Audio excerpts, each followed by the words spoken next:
the Oklahoma Newsroom, you're watching the Press Row. I'm Jenni Carlson here with Barry Tramel. Barry, it is college football season at its height, at its best, right here in our own backyard. Oklahoma State and Oklahoma really bringing the epicenter of college football right here to the state of Oklahoma. Oklahoma State number 6 in the latest college football playoff rankings. Oklahoma number 7. What do we know about where Oklahoma State and Oklahoma rank, and just in terms of being able to play into one of those Final Four spots? Is that a possibility, or is there reason to really be concerned about this perception that the Big 12 doesn't play any defense? Could that hold them out? Yeah, I think the perception still lingers some.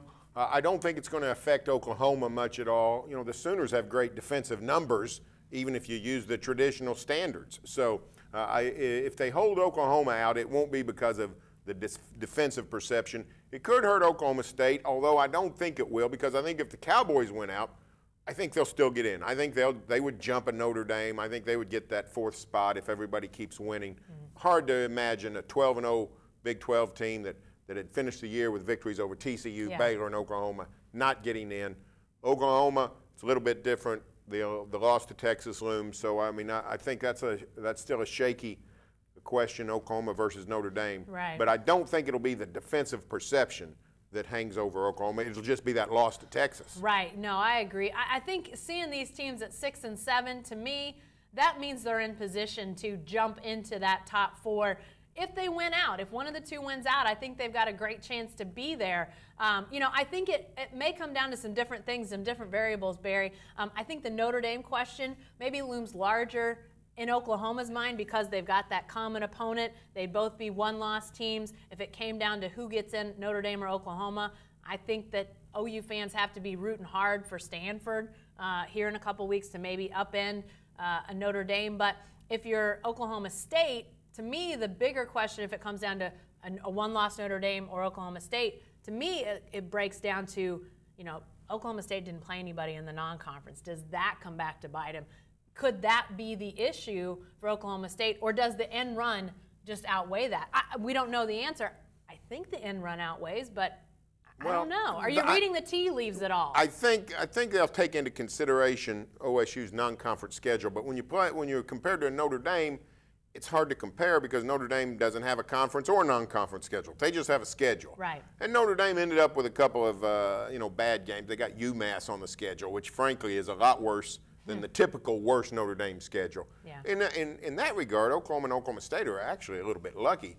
Notre Dame typically has a tougher, broad-based 12-game schedule than what they've got this year. Yeah. The ACC games that ended up on their schedule this year, not great, really. Georgia Tech ended up not very good. Boston College, Wake Forest. You're talking about teams that are not good at all and really are like playing Iowa State or Kansas. So I think at the end of the day, I think Oklahoma State's schedule and Oklahoma's schedule are going to match up okay with Notre Dame. I think OSU, by going 12-0, gets the jump on Notre Dame. I don't know about the Oklahoma, as you mentioned. The Texas thing is problematic because that's in the committee bylaws.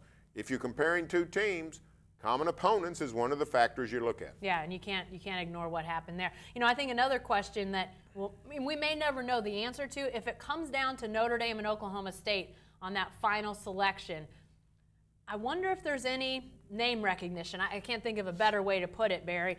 You know, Notre Dame's such a brand, such a draw to, you know, football fans really across the country when you've got that Notre Dame aura and the fan base that's spread far and wide. Oklahoma State obviously has a great following around here but doesn't sort of have that national recognition. Does that hurt? I mean, I don't think that's a spoken thing, but I wonder if that becomes an issue for the committee. Are they going to weigh that out at all, even in unthought of sort of subconscious ways? Subliminal is exactly what the problem is, and the truth is, sure, it'll come into play. The idea, well, we see it with Ohio State right now. Ohio State's resume doesn't mean it is. Their resume is not as good as all kinds of teams below them, but they got the Buckeyes on the helmet. They got the national title from last year in their holster. They've got a lot of tradition and name recognition, so clearly Ohio State's getting some benefit of the doubt. And, you know, the truth of the matter is, we saw this throughout the BCS era. Oklahoma got the benefit of the doubt because they're one of the blue bloods of college football. Oklahoma State has got to be hopeful that it doesn't come to that. And I don't think it will. I mean, if the Cowboys go 12-0 and finish off, you know, this gauntlet, yeah. If they especially if they beat an Oklahoma that is just soaring, and you know, people worry about OU's ranking. OU's been, you know, they've been taking. You know, they went from 16 to 12 to 7, and if they beat TCU, could be even higher. So if Oklahoma State's able to withstand that and add that to its resume, I think the Cowboys are going to be okay. Yeah, and I agree. I think if you're saying, if a lot of people, what they're saying is true, that if Oklahoma wins out, they're deserving of a spot.